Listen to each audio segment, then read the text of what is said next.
La plupart vivent comme si le temps était infini, comme si chaque erreur pouvait être effacée.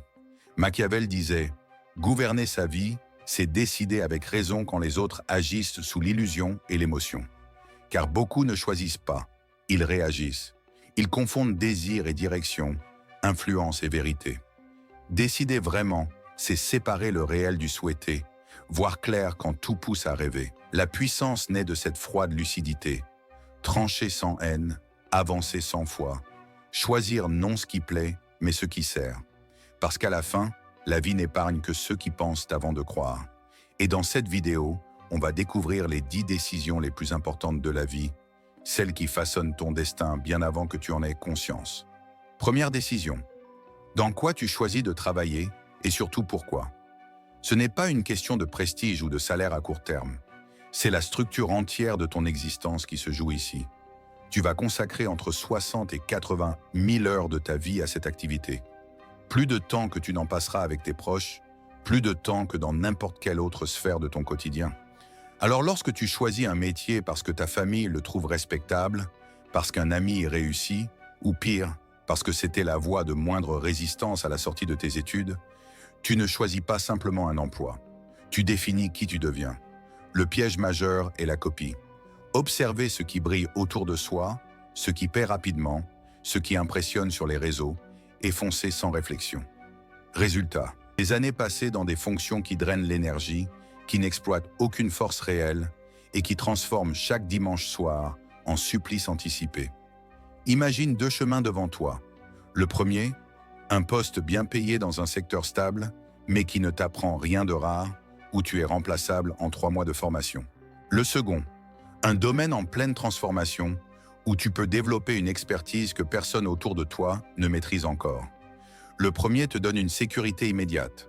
Le second te donne un avantage stratégique pour les 20 prochaines années. Un esprit qui pense à long terme se demande toujours « Quelles compétences puis-je maîtriser mieux que la majorité? Quel secteur va exploser dans les 5 à 10 ans à venir? Et surtout, où se trouve mon effet de levier ?» Il ne suit jamais la masse. Il anticipe là où elle ira. Les erreurs classiques sont partout. La pression familiale qui impose un parcours prestigieux mais inadapté, l'attrait de l'argent facile qui mène vers des environnements toxiques, ou le choix par défaut, celui qu'on fait simplement parce qu'on ne savait pas quoi faire d'autre. Ta carrière n'est pas un accident, c'est une arme. Utilise-la en conséquence. Deuxième décision, avec qui tu construis ta vie sur le plan intime. Le choix de ton partenaire de vie, que ce soit dans une relation ou un mariage, est probablement la décision la plus sous-estimée et la plus déterminante. Un mauvais choix à ce niveau ne te détruit pas en un jour. C'est lent, insidieux, une érosion quotidienne de ton énergie, de ta clarté mentale, de ton ambition. Tu peux avoir la vision la plus brillante, l'éthique de travail la plus solide, le plan le mieux construit, mais si tu rentres chez toi et que ton partenaire sape ta confiance, draine ton énergie, ou pire, te tire vers le bas par insécurité ou jalousie, tu es condamné. L'erreur fondamentale vient du fait que les gens choisissent avec leurs émotions immédiates. L'attraction physique, le sentiment du moment, ou pire encore, la peur de la solitude. Ils se disent « c'est mieux que rien ». Non, rien n'est toujours préférable à un poison lent. Prends cet exemple concret. Tu es face à 2 personnes. La première est physiquement séduisante, élégante, te dit exactement ce que tu veux entendre, mais ses actions ne suivent jamais ses paroles. Instabilité émotionnelle, absence de direction claire, contradiction constante entre ce qu'elle prétend vouloir et ce qu'elle fait réellement. La seconde est peut-être moins spectaculaire au premier regard, mais elle est stable, cohérente, partage tes valeurs profondes et surtout, va dans la même direction que toi. Elle amplifie ta puissance au lieu de la diluer. La majorité choisit la première et passe les 10 années suivantes à essayer de changer l'autre. Perte de temps totale. Ce qu'il faut observer, c'est la stabilité réelle, les valeurs en action et non en parole, et la direction de vie. Est-ce que cette personne veut aller dans la même direction que toi, ou est-ce qu'elle va te demander dans 3 ans de choisir entre elle et tes ambitions? Est-ce qu'elle te rend plus fort ou te disperse? Machiavel l'aurait formulé ainsi: choisis un allié qui veut construire le même empire que toi, pas quelqu'un qui veut simplement profiter de ce que tu bâtis. Un mauvais partenaire est un poids mort attaché à ta cheville pendant que tu tentes d'avancer. Choisis quelqu'un qui nage dans la même direction, ou nage seul. Troisième décision. Avec qui tu fais affaire? Qu'il s'agisse d'un associé, d'un partenaire commercial ou d'un investisseur. T'associer ne signifie pas simplement partager des bénéfices. C'est partager ton destin entier, ton argent, ta réputation, ta stratégie, ton avenir. Pourtant, les gens s'associent avec la même légèreté qu'ils choisissent un film à regarder. Rapidement, sur une impression, parce que la personne semble sympathique ou parce que c'est un ami de longue date. Erreur massive. Un ami peut être un désastre total en affaires. Pourquoi? Parce que l'amitié repose sur la loyauté émotionnelle, le pardon, la tolérance des défauts. Les affaires reposent sur la compétence, la discipline, l'exécution. Ce sont deux jeux différents avec des règles différentes. Mélange-les et tu perds aux deux. Imagine que tu lances un projet avec quelqu'un qui, dans sa vie personnelle, change d'avis toutes les 2 semaines, abandonne ce qu'il commence ou rejette systématiquement la faute sur les circonstances quand ça ne marche pas. Tu penses vraiment que cette personne va devenir disciplinée et fiable uniquement parce que de l'argent est en jeu?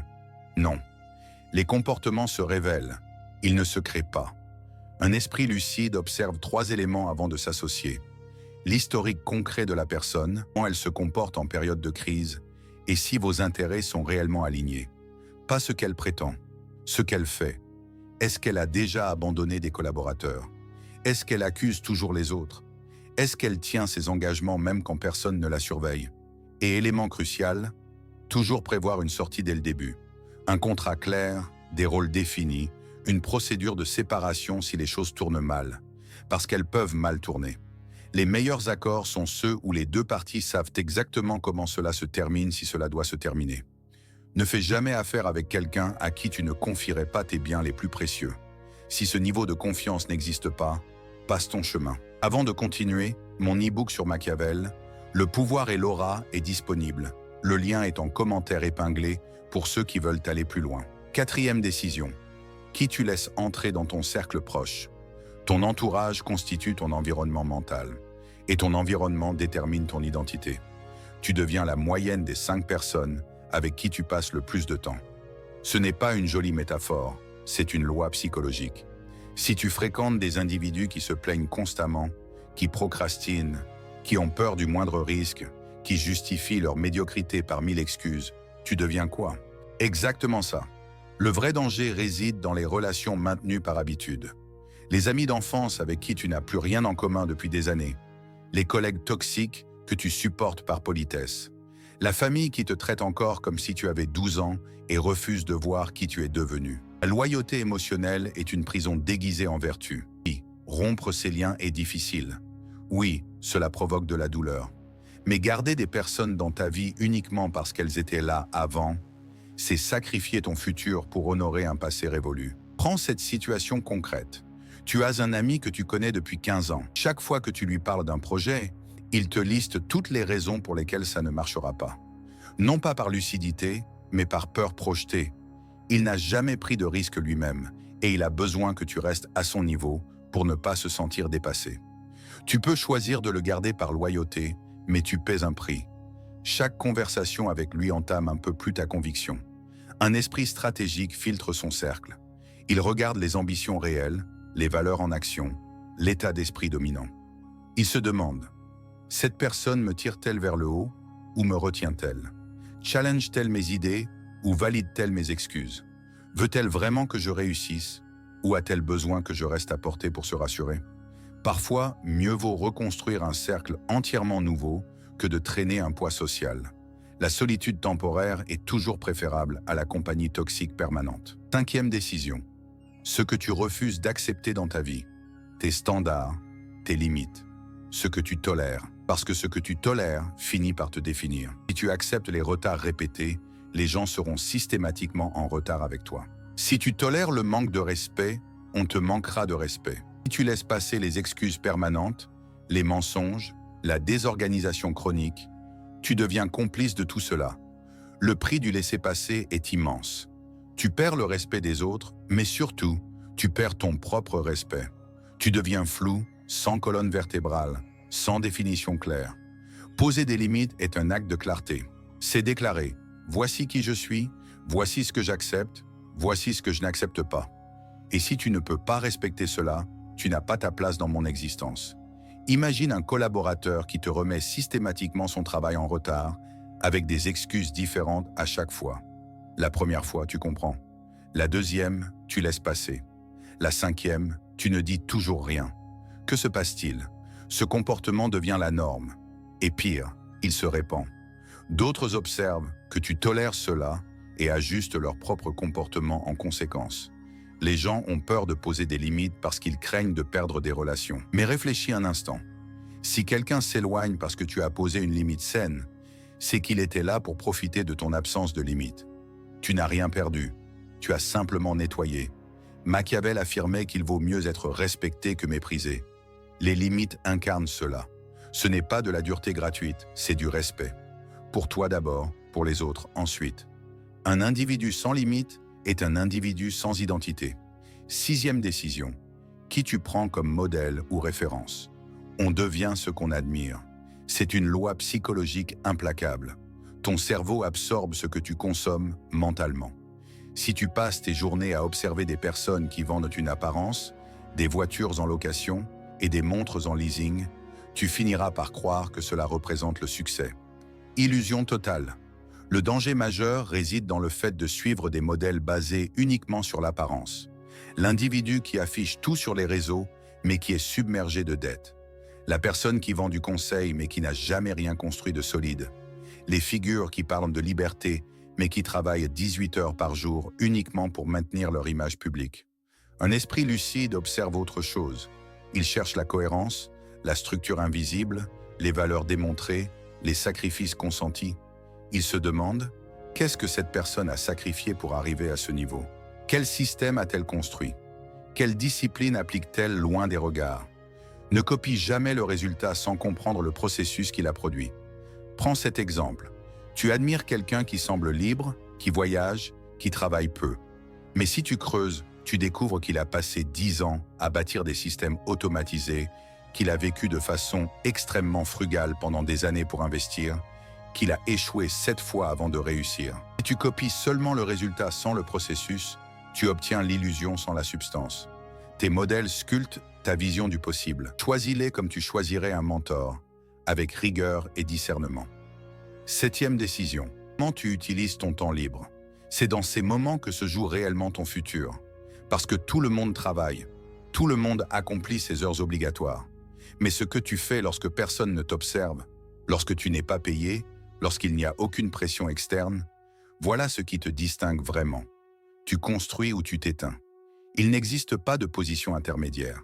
Lire, apprendre, t'entraîner, créer, réfléchir, structurer, planifier tes prochains mouvements. Ou bien naviguer sans but sur les réseaux, regarder des séries pendant des heures, t'anesthésier, fuir ton propre esprit. L'erreur fondamentale est de croire que se détendre signifie éteindre complètement son cerveau, que le repos équivaut à l'inactivité mentale totale. Faux. Le véritable repos, c'est le changement de stimulation. Lire un livre exigeant après 8 heures de travail mental, c'est du repos actif. Ton esprit se régénère autrement. Passer 3 heures à scroller du contenu vide, c'est une fuite. Ton cerveau ne se repose pas, il se noie dans le bruit. Imagine 2 personnes avec le même emploi, le même salaire, les mêmes horaires. La première utilise ses soirées pour apprendre une compétence rare, pour lire, pour construire un projet parallèle. La seconde rentre chez elle et s'évanouit devant un écran jusqu'au sommeil. Dans 1 an, ce sont 2 personnes différentes. Dans 10 ans, ce sont 2 vies différentes. Planifie ton silence. Structure tes blocs de croissance. Ton futur se construit dans les interstices, pas dans les grands moments spectaculaires. 1 heure par jour pendant 10 ans représente 3650 heures. Largement suffisant pour devenir expert dans presque n'importe quel domaine, ou pour devenir un expert du divertissement passif. Ton choix. 8e décision. Quand et comment tu dis non? Chaque oui mal placé est une fuite de puissance. C'est une trahison de ta propre direction. Parce que dire oui ne signifie pas simplement accepter une demande. C'est donner ton temps, ton énergie, ton attention. Les 3 ressources les plus rares que tu possèdes. La majorité des individus disent oui par peur.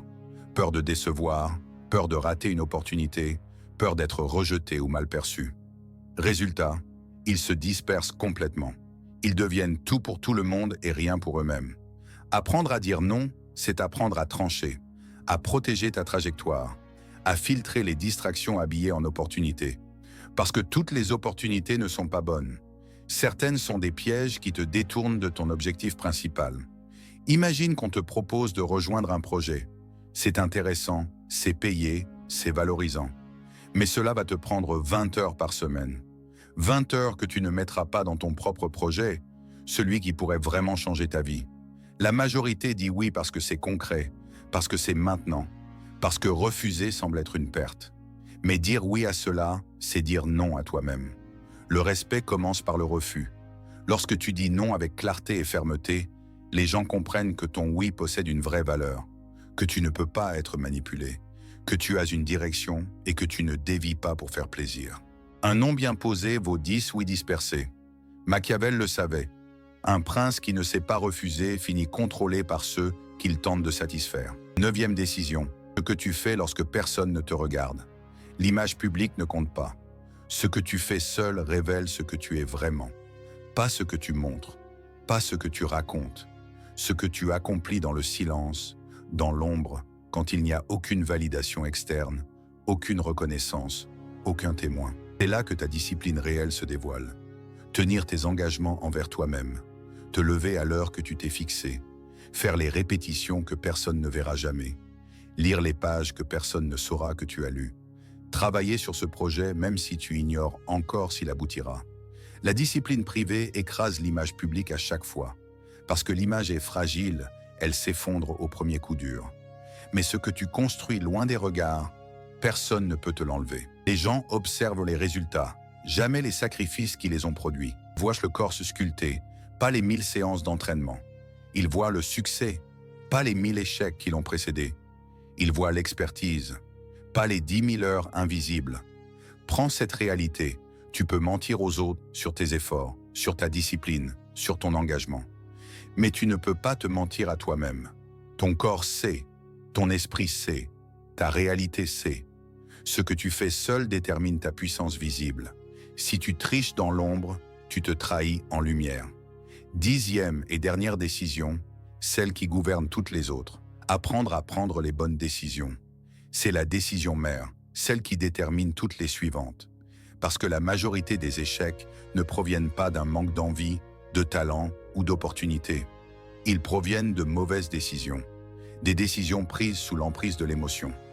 Des décisions prises par peur ou par désir immédiat. Des décisions prises sans clarté réelle. Le problème fondamental est que personne ne t'enseigne à décider. On t'apprend des matières, des formules, des concepts, mais jamais comment trancher dans l'incertitude. Comment décider avec 60% de clarté. Comment éviter les biais mentaux qui faussent ton jugement. Un esprit stratégique sait qu'il ne faut pas attendre d'avoir 100% d'informations. Sinon, tu ne décides jamais. Tu restes paralysé. Mais il faut ralentir. Clarifier ce qui compte vraiment. Filtrer les opinions parasites qui polluent ta réflexion. Identifier tes propres biais. Te demander, est-ce que je décide par désir ou par peur? Est-ce que cette décision m'aligne sur ma direction ou me disperse? Est-ce que je fuis quelque chose ou je construis quelque chose? Imagine 2 situations identiques présentées différemment. Première version, tu as 90% de chances de réussir. Deuxième version, tu as 10% de chances d'échouer. C'est exactement la même probabilité, mais ta réaction émotionnelle change. Tu as un biais. Et si tu ne les connais pas, ils décident pour toi. La qualité de ta vie dépend directement de la qualité de tes décisions. Point final. Pas de la chance, pas du talent, de tes choix. Et si tu veux réellement monter en puissance, si tu veux jouer à un niveau supérieur, il va falloir que tu développes un système de décision clair, un cadre, une méthode, une discipline de la pensée. Je vais faire une prochaine vidéo spécifiquement sur la stratégie de décision claire. Comment structurer ton processus mental? Comment éviter les erreurs classiques? Comment trancher comme un stratège et non comme une girouette émotionnelle? Si cela t'intéresse, dis-le en commentaire. Voilà. 10 décisions, 10 piliers, 10 moments où tu définis réellement qui tu es. La majorité des gens laissent la vie choisir pour eux. Ils subissent les événements. Ils dérivent sans direction. Ils se réveillent à ta 40 ans en se demandant comment ils en sont arrivés là, pourquoi leur vie ne ressemble à rien de ce qu'ils avaient imaginé. Toi, tu peux faire autrement. Pas en étant parfait, personne ne l'est, mais en étant conscient, en décidant avec intention, en construisant ta vie comme une stratégie réfléchie, pas comme une improvisation permanente. Machiavel avait raison sur un point essentiel. La fortune sourit aux audacieux, mais seulement à ceux qui savent où diriger leur audace. Et avant de dompter la fortune, il faut d'abord maîtriser tes décisions. Parce que c'est là que tout commence, c'est là que tout se joue, c'est là que tu deviens celui qui gouverne sa vie au lieu de la subir. Alors maintenant, si cette vidéo a résonné en toi, si tu es prêt à voir les choses clairement, écris en commentaire. Je choisis la lucidité et non les illusions. C'est un engagement envers toi-même, une déclaration que tu refuses désormais de te laisser bercer par le confort des mensonges.